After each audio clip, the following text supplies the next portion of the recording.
It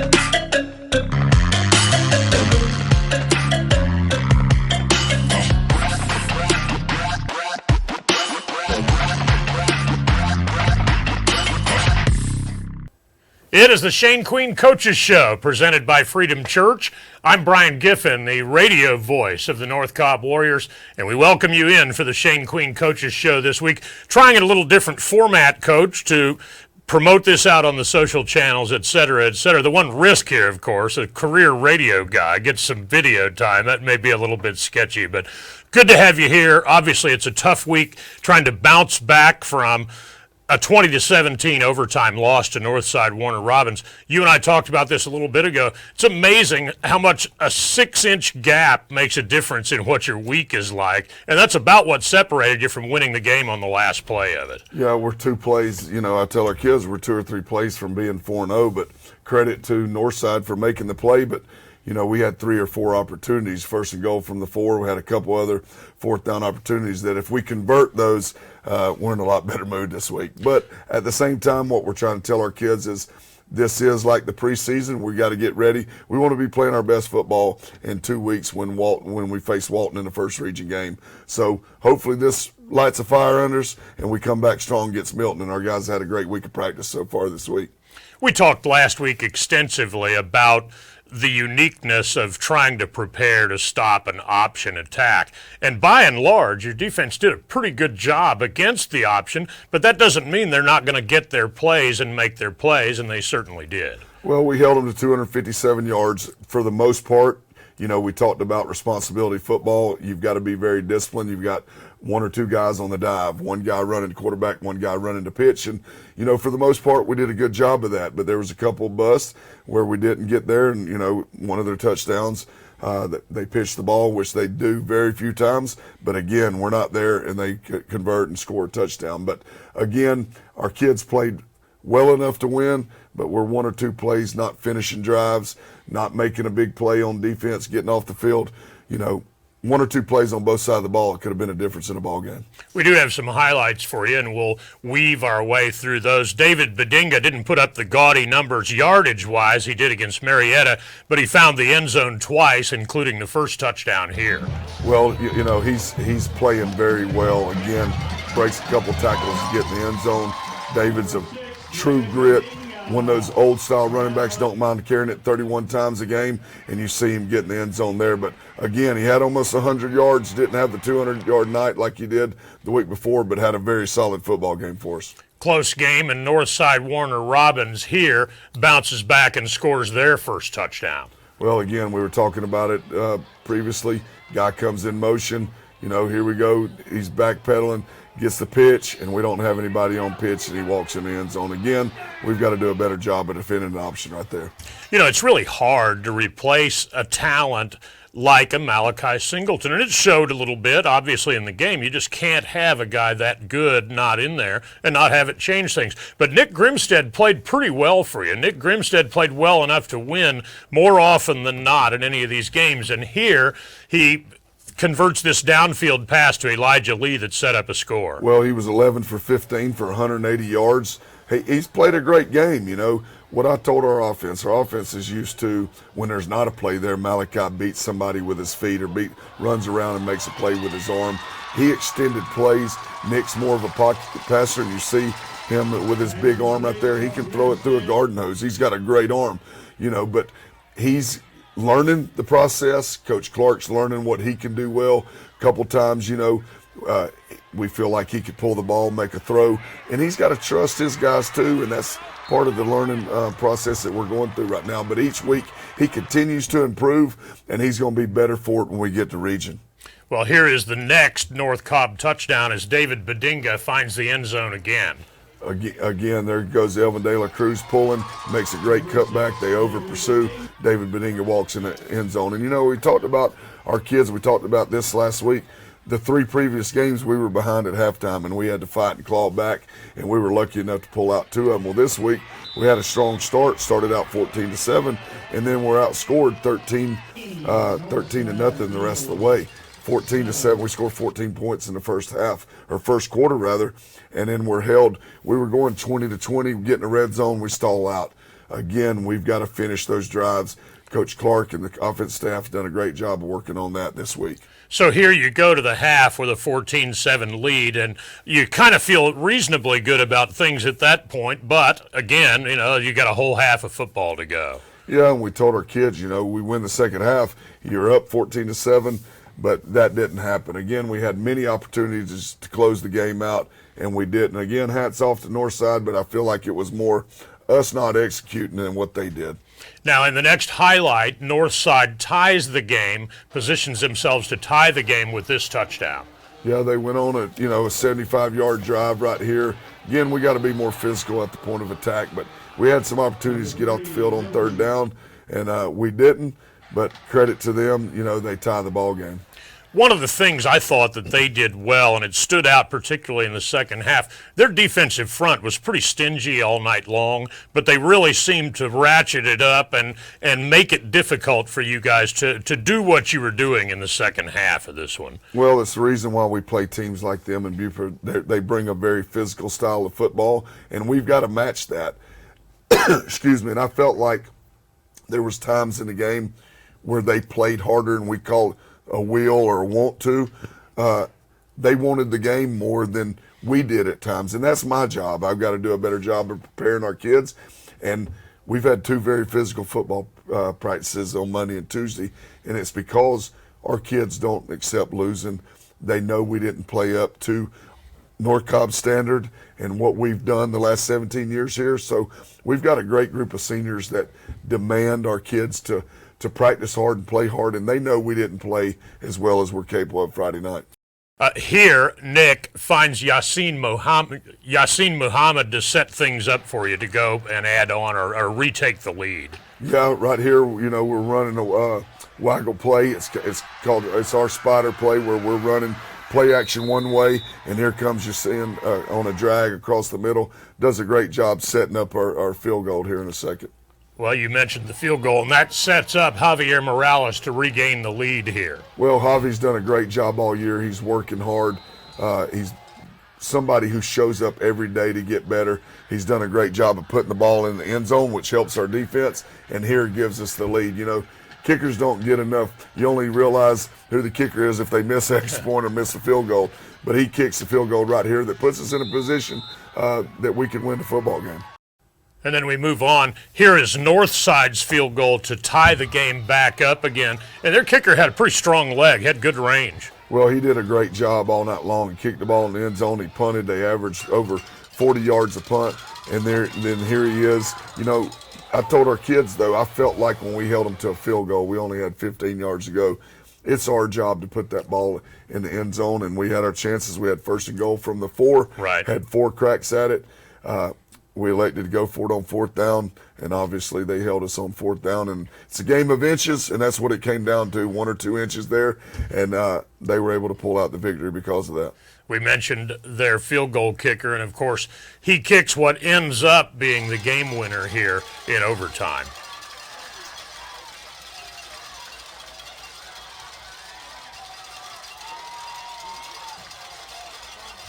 Yeah, again, type situation where we feel like if we can hold them to a field goal, we elected to go defense first or offense. We would know what we had to do. We held them to a field goal. We knew we had to score, and that's why I went for it on 4th and 1. We've worked on that. Yesterday we went 7 plays of short yardage, one-on-ones to work on that, to hopefully when we are in that position next time, we convert and win the football game.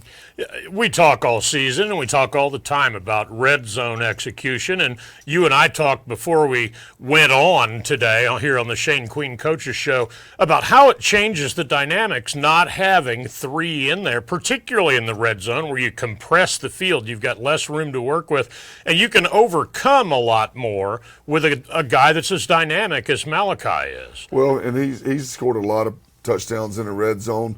The problem is now, we've got a quarterback. We're trying to work through the process. He'll get better each week.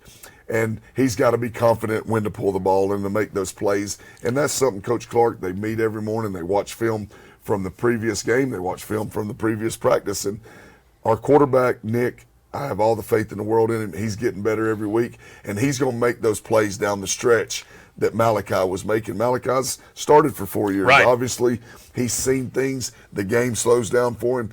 Nick is going through that process that Malachi did 4 years ago, but every week he continues to get better, and he's going to win us a lot of football games here at North Cobb. We'll get to these last couple of plays, highlights-wise, in a minute, but that's one of the silver linings in what's going on right now is how much better this prepares Nick Grimstead to assume that mantle when Malachi is in Arkansas at Fayetteville playing in college. Yeah, well, we've seen it many a times here at North Cobb. You know, Tyler, my son, he was a freshman, and we had 2 quarterbacks go down, and he stepped in because Coach Clark had him ready. Malachi's freshman year, Trevor Lovett gets hurt in week 9.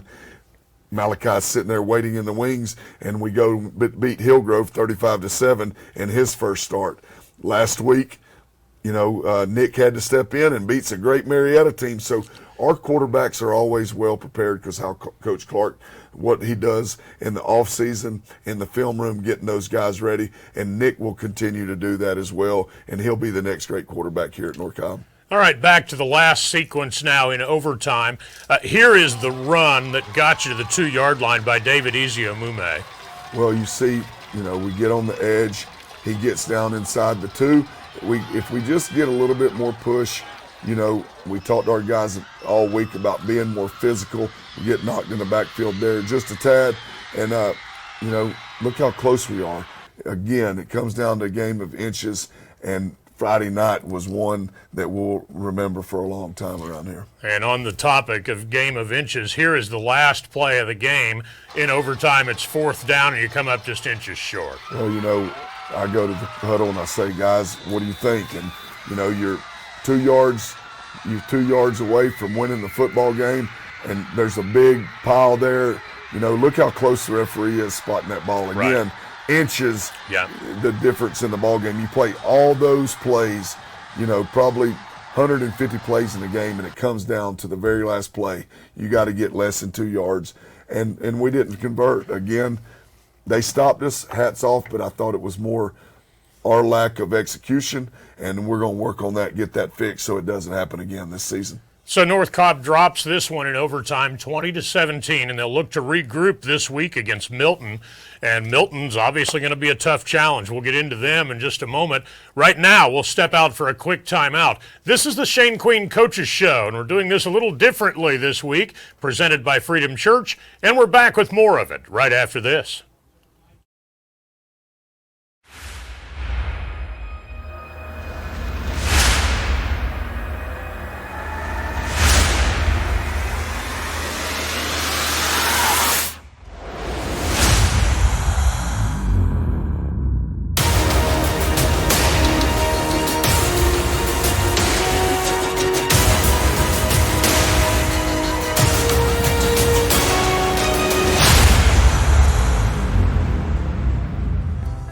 Hi, I'm Dr. Andrew Payne, owner and head doctor here at Lake City Chiropractic in beautiful downtown Ackworth. If you suffer from headaches, neck pain, back pain, or looking to start chiropractic care, I'd like to invite you to check out our office.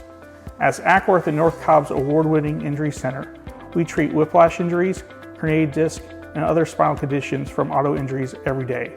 And as the official chiropractor of the North Cobb Warriors, we treat sports injuries every day. We would love to treat you and your family. Enjoy the game, and go Warriors. Deep fly ball at the left, way back, it's gone! This kid is killing me. He's definitely gonna get paid. Oh yeah, he's gonna get a big check. Dansby Swanson does it again, coming through in the clutch. He's gonna be cashing a big check.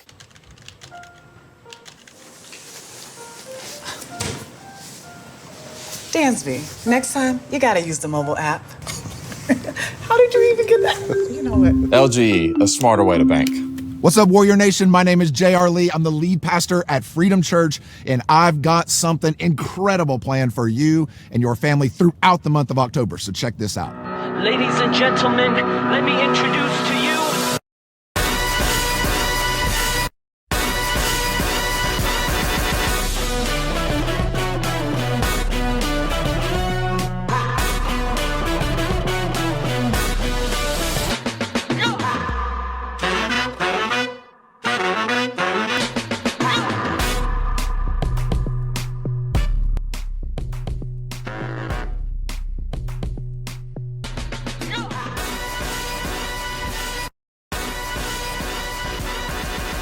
Blockbuster Weekends is going to be absolutely incredible. So go ahead and do whatever it is you got to do. Make plans or change plans to be able to join us every single Sunday during the month of October. It's going to be an amazing series. And also go ahead and join us this week, every single Sunday, 9, 10:15, or 11:45 a.m. Go Warriors.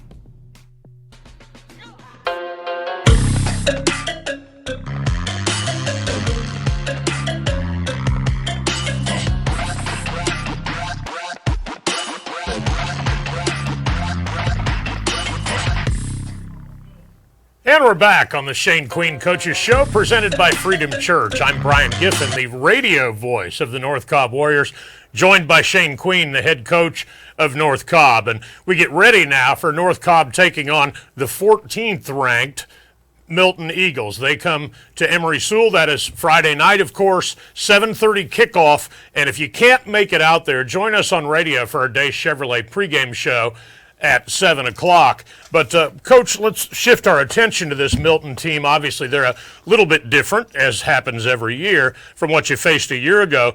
But when you faced them a year ago, you're on a national television audience. ESPN2 had the game, and you pretty much blew Milton out. 43-7, I think, was the final. What are your thoughts on Milton? Obviously, another imposing challenge coming to town. Well, they give us a different challenge than last week. You know, our defense played well enough for us to win last week, but it's a different discipline this week. Last week was more of the run game. This week they're going to put the ball up in the air. They're very talented at their skill position. Their quarterback, Nickel, his brother's a Division I player that left, so he knows what's expected of him. He's just a sophomore, but he throws the ball around very well. They got an all-world wide receiver, number 1 Gatling, that can make plays all over the field. So, again, your discipline changes up a little bit this week to defend the pass more than the run. So what we tried last week, I felt like if we would have converted on a couple of those 4th and 1s, got some stops, we would have put them in a position where Northside, that is, they would have had to throw the football if we'd have went up by 2 touchdowns there when we had the opportunity, and that's not their game. This week, we want to get them in 3rd and long because it's hard to throw the ball when it's 3rd and 12, 3rd and 15. You can pin your ears back and go get them, but if you give them a chance to get the 8 yards on the 1st down, now you got to defend both of them. And last year they were more of a run team. They had a big running back, McDonald, I think, that went to UCF. But, you know, they're a very similar team as they were last year as far as athletes, but they've doing it more through the air this year than they did last year against with the run. Defensively, they've got a solid, stout front defensive line, creates problems, but we've got 4 starters returning on that offensive line, and we hang our hat on those guys playing well. And they've accepted the challenge this week and had a great week of practice. I was going to say, that line, how much are they motivated by the fact that maybe in some instances last week they didn't get as much push as they wanted to? That can only motivate them to go out there and take that much more out there with them. Well, our coaches work harder than anybody I've ever seen, and they hold our kids to a high standard. And when you don't perform well on Friday night, it's like, you know, you have a 40-hour work week and you go to work all week long, you expect to get paid on Friday. Well, our payday's on Friday night with a win. Right. And when you work hard all week long and you prepare Saturday, Sunday, Monday, Tuesday, Wednesday, Thursday, and you don't get paid on Friday night, that's disappointing. And, you know, our kids know the expectations around here, so they came back this week, and we've had a great week of practice so far. You know, the one thing about Milton, last year's team is a good example of this, that you can have a rough night too, a couple of rough nights early in the season, but at the end of the season, you can still be right where you want to be. They ended up playing in the state championship game last year, and when they came in here, you guys pretty much blew them out the last season. Well, I've seen it time and time again where a loss turns into a positive. What you can't do is get beat by the same team twice, which what I mean by that is Northside beats you and you have a hangover going into the Milton game and you get beat again because you're pouting. But our kids haven't done that. Milton that was a great example of that happening to them last year. 2 years ago, we beat Buford in the first game and they go on to win the state championship. Didn't lose again. No, our kids have seen that develop. And that's what we're preaching to them, and they're responding to it so far. You know, you only live week to week in this business. I had somebody yesterday ask me about, what do you think about when I'm not worried about when you play that team because this week you got this team. Yeah. But you guys, I suspect, are the same way. You get laser focused on the one that's right ahead of you, and you worry about the next one when the next one is due up next. Yeah, well, our schedule doesn't allow you to Right. look past somebody, and we've never done that. We're not going to do that now, but Milton's a very good football team, and our first 5 opponents, like we've said before, are as good as anybody in the state. So we're looking for that to build on each week to get better. So when we get to region, we're peaking, and each week we continue to get better. In game 11, we're playing the best football we possibly can. You know, after the years of broadcasting college football, this is now the 3rd season for me broadcasting football at this level here. And I continue to be so impressed by just how much talent there is down here. Week to week, every team, every opponent that you see just about, you see these guys that are likely to go not only play at the next level, but contribute and be really solid at the next level. There's a lot of talent here. No doubt. You see it in the NFL draft. Last 2 years, the number 1 players come from the state of Georgia. You know, when I first started coaching 29 years ago, you could circle 3 or 4 teams on your schedule. We're going to get the JV in the second half. That doesn't happen much anymore. Every team is working year-round. Every team is well-coached. Every team has great players, like you said before, that are training year-round, going to camps all summer long. We're playing Power 5 guys week in and week out. Right. Seeing guys that are going on to play not only big-time college football, but are getting drafted on Sunday. So, again, we saw LT Overton playing for Texas A&M this week. We've got, we've got guys like Morset playing for Georgia that had some big catches this weekend. Latrell Bullard down there playing at Georgia Southern. Guys, Josh Joseph contributing at Tennessee. Every week we're playing those guys, and we've had our handful of those guys as well here at North Cobb. Well, so this Milton team comes into Emory Sewell. You're looking to get back on track, right the ship, all the different axioms that apply. What do you see if you had to identify 1 to 2 primary keys in what you need to execute to get this game, win this game, and get into that bye week, heal up, rest up a little bit? What would those be? Well, on defense, we can't give up the big play, and we got to get off the field on 3rd down. I thought last week they didn't have a lot of big chunk plays, but they controlled the clock and they had the ball most of the second and fourth quarters. So we've got to get off the field on 3rd down, and on offense, we've got to finish drives. We've got, when we're presented 4th and 1, we've got to continue that drive or punch the ball in the end zone. And if we execute and do what we're supposed to do, it doesn't matter who we play. We're going to come out on top. Well, and you get closer to region play. That's looming after that bye week. And that's this just in, not going to be any easier. You open that at Walton, and Walton's playing great here early in the year. Yeah, it is. And, what we've got to do is continue to get better. We can't take a step back because we've got to improve this week. Then we got 2 weeks to prepare for Walton. We're not looking at that game, but what we are looking at is we've got to be ready when region comes, and that comes in accountability of our players, which they're doing a great job of that, to every day when we walk on that practice field that we get better, we take a step forward. Well, Milton takes on North Cobb. That's at Emory Sewell Friday night, and if you can't make it to the stadium, and I don't see any reason you can't, but if you can't make it to the stadium, please join us on the Mazda Mall of Georgia Warrior Radio Network. We'll have our Day Chevrolet pregame show start at 7 o'clock, and the kick between the Warriors and Eagles follows around 7:30. If you'll put that graphic back up, guys. Guys, I just want to give a shout-out to our parents, our cheerleaders, our band, our paint crew, student section. You guys have done such a great job of creating an atmosphere at Emory Sewell Stadium that is very huge for us in the outcome of most of our games. And it's very exciting to see our community and all you student body come out every Friday night to support us. I appreciate you guys. I want you to continue being there, and I want to see you Friday night at the game. All right, and as we wrap up the Shane Queen Coaches Show, the pilot episode in this format, let's take a look now at some of the players of the game from the Northside Warner Robbins game. The defensive player was Caleb Jenkins. He was all over the field for you, and he's played very well really throughout his North Cobb career. Well, he had 18 tackles in the game. Cam Owens had 20 tackles. Those were 2 guys that you can go to battle with. They're warriors. When you look up the definition of warriors, somebody prepared for battle, those guys come every Friday night and they give their best effort. What we've got to do is get everybody to elevate their game to play like those two. And a lot of our players are, but Caleb Jenkins sets the tone on that defense, and he's playing very well for us right now. Well, you talked about him a little bit earlier when we ran through the highlights. Special Teams Player of the Week was Javier Morales, your place kicker. Yeah, a guy that you can count on to come every week to bring his best game. And people don't realize the importance in high school football when you could put the ball in the end zone and somebody has to go 80 yards. It's hard for a high school football team not to make mistakes and go 80 yards, but if you kick the ball short and they return it to the 40 or 50, their chances of scoring increases dramatically. And when he kicks the ball in the end zone, kicks field goals when we get in the red zone, he makes our team a lot better. Well, you had not one but two co-offensive players of the week, both Anthony Rigg and Xavier Jackson. Yeah, Mark Anthony Rigg does a great job for us, especially on the scout teams. He comes, he's prepared every day, works hard for us, does a great job in the weight room. Xavier Jackson's that guy that gives you the home run threat. You see 7 blocks right there on the screen. He does a great job blocking. I sent out a thing last night of Cooper Krupp. Probably best receiver in the league, but he also blocks his tail off for his teammates, and he's a very selfless player.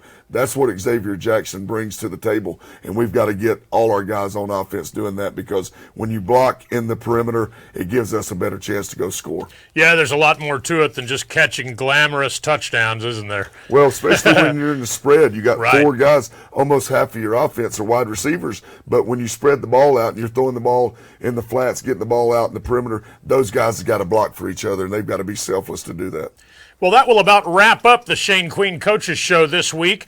Want to give a quick shout out again to Freedom Church. This wouldn't be possible without our good friends at Freedom Church, and we thank them very much. And again, it is Milton at North Cobb. That is Friday night. If for some reason you can't make it to Emory Sewell for the 7:30 kickoff, please join us on the Mazda Mall of Georgia Warrior Radio Network. We'll have pregame coverage at 7 o'clock and the kickoff between the visiting Eagles and your Warriors to follow at 7:30. We thank all of you for joining us here on the Shane Queen Coaches Show, and we will see you Friday night at Emory Sewell. Go Warriors.